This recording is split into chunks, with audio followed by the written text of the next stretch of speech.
And now on the line is Stephen Moffatt, and Stephen is the Barnardos Ireland National Policy Manager. Stephen, welcome to the programme. Thanks so much for having me on. Okay, Stephen, we hear a lot of talk in everyday life and in the media about the cost of living crisis. Could you start off by telling me how the cost of living crisis has really changed your work in Barnardos over the last year or two? But both in terms of your organisation internally and in terms of the families and children you work with? So it's a really interesting question, and it's something that, is changing sort of month on month as costs continue to increase and continue to hit families hard. I suppose one of the big things that's happened with, a lot of the support that we're offering is we try and provide support to families who might be struggling around, various issues. Could be around parental mental health issues, struggling with routines with children, struggling with parental separation. And a lot of those families, they're also struggling around costs.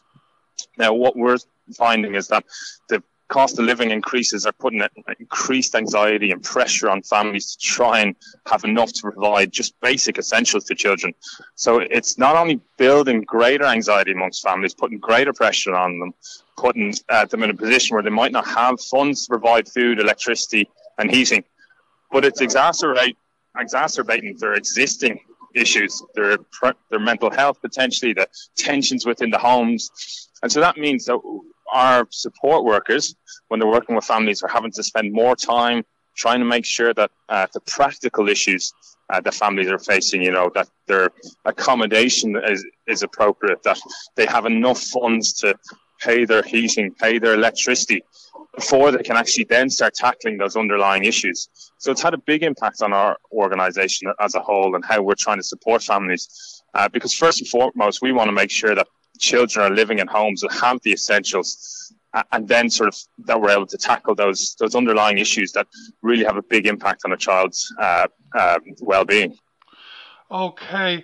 What are yourselves in Barnardos Ireland calling on the Minister for Finance to do in the upcoming budget, Stephen?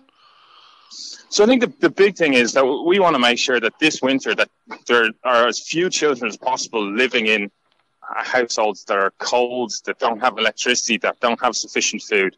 And we think that needs to be an absolute priority. We're living through a cost of living crisis. There needs to be an appropriate crisis response. So that means that social welfare rates need to be increased. We would suggest by approximately €20 to keep them in line with inflation, to make sure families have enough income to meet essentials. We'd like to see an additional fund added on to the additional needs payment scheme, in which families who are clearly struggling are able to demonstrate they're struggling and are unable to afford absolute essentials like heat, electricity and food can walk into social welfare office and come out in the same day with the funds to keep their heating on, to keep their lights in their house on. We want to make sure that homes don't go cold this winter, so make sure that fuel allowance is extended to more families, such as families under the working payment family allowance.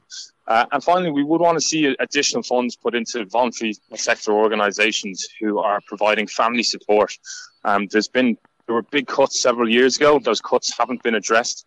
And we know a lot of families are struggling off the back of COVID and trying to get back to what they were beforehand. They've been hit again now by cost of living crisis. So there's an increased demand for family support, but unfortunately the funds just aren't there to be able to provide it to all communities across the country.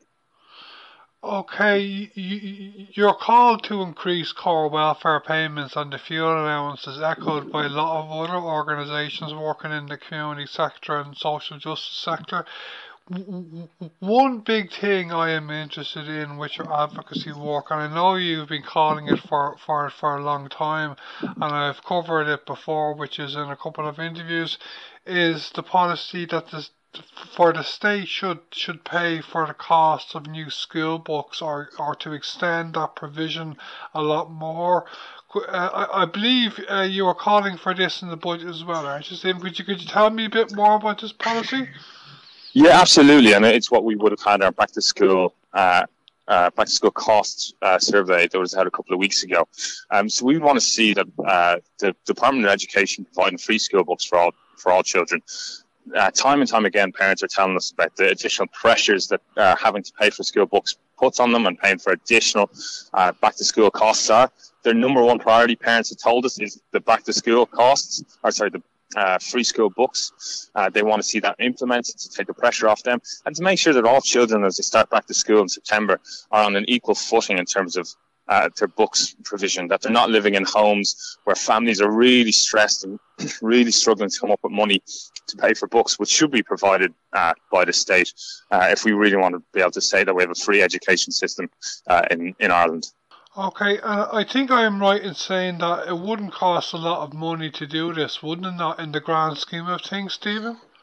No, in terms of, we would estimate it's about 20 million for the government to be able to implement this for primary school students, and maybe approximately the same for secondary school students. And it's an absolute minute fraction of the Department of Education's budget. It's far less than 1% of the budget, but would have such a big impact on students across the country. And it's a better quality. We think that all children should be going in on equal footing, and we think it should be a priority for the government. Yeah, I am not even a parent, but I've covered this issue in several interviews over several years, and I find it a bit frustrating that consecutive governments in Ireland have still not extended this policy. Okay, Stephen, could you tell me if you are optimistic that the government will adopt what you are calling for in general in budget 2023? So we generally think we're quite optimistic that a lot of our asks could be met by the government. We know that they have introduced measures in relation to cost of living crisis, that they've tried to be relatively quick about some of them. We saw that they did introduce an increased back to school allowance, acknowledging the struggle that parents are facing. They did that quickly. They did bring in additional supports over the course of this year in terms of fuel. But we think they can go further. We do think they appreciate what's happening, and we just are hopeful that they know that the priority has to be targeting families who are struggling on lowest incomes. And we think that they will do something absolutely around social welfare rates. And so, yeah, we definitely are optimistic. Yeah, I'd say I agree that welfare rates are probably going to be increased, but I don't know if are you optimistic about the school books? We think over the course of the next year, some might not be implemented within this budget, but we think there is work to be done, and that the government, there's a convincing argument for the government. We've seen them make huge changes around the free school meals programme. Huge progress around that over the last number of years. It's been further and further rolled out. We know how successful that is.